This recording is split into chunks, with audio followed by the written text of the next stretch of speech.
কেমন আছেন? ওয়ালাইকুম সালাম, ভালো আছি। আপু আপনার নাম কি? মুক্তা, মুক্তা। আপনার বাড়ি কোথায়? ঠাকুরগাঁ। ঠাকুরগাঁ। আপনার পরিবারে কে কে আছে? আমার পরিবারে আমার ছোট বোন আর আমার মা আর বয়স আমি। আর আপনার বয়স কত আপনার? আমার বয়স 26 বছর। 26 বছর। আগে বিয়ে হয়েছিল? জি। বিয়ে হয়েছিল, এখন কি তার সাথে কি মানে ছাড়াছাড়ি হয়েছে? হ্যাঁ, ডিভোর্স হয়ে গেছে। এর কারণটা কি? যৌতুকের টাকার জন্য টর্চার করতো, মারধর করতো। তো মারধরের স্পট এখনো আছে আমার শরীরে, মুখে নাকেও আছে। আহ, তো এই ব্যবসার টাকা চাইতো, চাপ দিত। তো আমার মা একা মানুষ, ভাতের হোটেলে কাজ করে কিভাবে দিবে?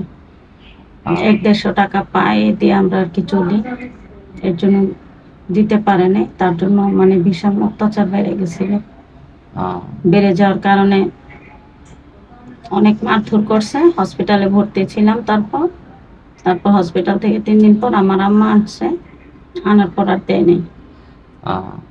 তারপর আচ্ছা, ডিভোর্স দিয়ে দিছে। তার তার কি আগে কোনো কারোর সাথে সম্পর্ক ছিল? নেশা টেশা করে তো, এর জন্য আর কি। সম্পর্ক ছিল কিনা তা তো আর জানি না, আমি তো বেশি দিন তো আর ওনার সাথে থাকতে পারি নাই, যার আহ, কারণে এগুলো জানা হয় নাই। আহ। আচ্ছা, এখন বিষয়টা হলো কি, যৌতুক দেওয়ার কি কথা ছিল বিয়ের সময়? কথা ছিল, আহ, তখন সব টাকা দিতে পারে নাই। কত টাকা দেওয়ার কথা ছিল? 2 লাখ টাকা ওনার আবদার করছিল, 50,000 টাকা দিছিল। আর 1.5 লাখ টাকা দিতে 1.5 লাখ পারেনি? টাকার জন্য চাপ দিছিল, ওটা দিতে পারে নাই। আহ, এর জন্য তখন কি ছাড়াছাড়ি আপনার হয়েছে। বাবা বেঁচে ছিল না মারা গিয়েছিল? যখন বেঁচে ছিল তখন 50,000 দিছিল, আর মারা যাওয়ার পর ওই 1.5 লাখ টাকা দাবি করছে। পরে আর দিতে পারে নাই? না, মানে পরে আর আপনার বাবা দেয়। তো তখন মারাই গেছে। হ্যাঁ। বিয়ের সময় আপনার বাবা বেঁচে ছিল, এই তো? হ্যাঁ। তো আপনার মা যেহেতু হচ্ছে কাজ করে হোটেলে, জি। ভাত রান্না করে, তো উনি কিভাবে বা গুছাবে, যার কারণে আপনার উপর খুবই অত্যাচার হতো। জি। এখন আপনি আমাদের ক্যামেরার সামনে আসছেন একজন ভালো পাত্রের জন্য। জি। তা আপনার কোনো ফোন নাম্বার আছে? না, আমার কোনো মোবাইল নেই, ফোন নাম্বার আহ, নেই। ফোন না থাকলে যে অনেকেই হয়তো নকটক করবে বিয়ে করার জন্য, তো আপনাকে তো সেটা কিভাবে পাবো?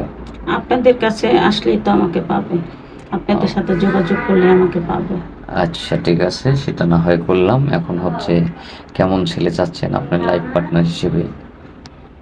আমার লাইফ পার্টনার হিসেবে আমি এরকম একটা ছেলে চাই, যে আমার বয়সের দিকটাও দেখবে না বা রূপের দিকটাও দেখবে না। যেহেতু আমার আগে স্বামী মারধর করার কারণে আমার নাকে মুখে অনেক স্পট পড়ছে। তো রূপের দিকটা না দেখে যদি মনের দিকটা দেখে আগায় আসে, তাহলে আমিও অবশ্যই চেষ্টা করব যথেষ্ট পরিমাণ ভালোবাসার। যাই হোক, আপনি তো দেখতে শুনতে সুন্দর, তো সুন্দর আসেনি তো, তাই আর রূপ রূপ কি দেখবে, তাই না? আচ্ছা ঠিক আছে, আমরা আর বেশি কিছু বাড়াবো না। এখন যদি হয়তো ছেলের বয়স 40 থেকে 45 বছর হয়, বাধাবিদ্য একজন ব্যক্তি যদি হয়তো আপনাকে পছন্দ করে, বিয়ে করতে চায়, তার টাকা পয়সা আছে, আপনি একজন অসহায় মেয়ে, তো সব দায়িত্ব সে নিতে চায়, তাহলে কি আপনি বিয়ে করবেন তাকে? অবশ্যই। ধন্যবাদ।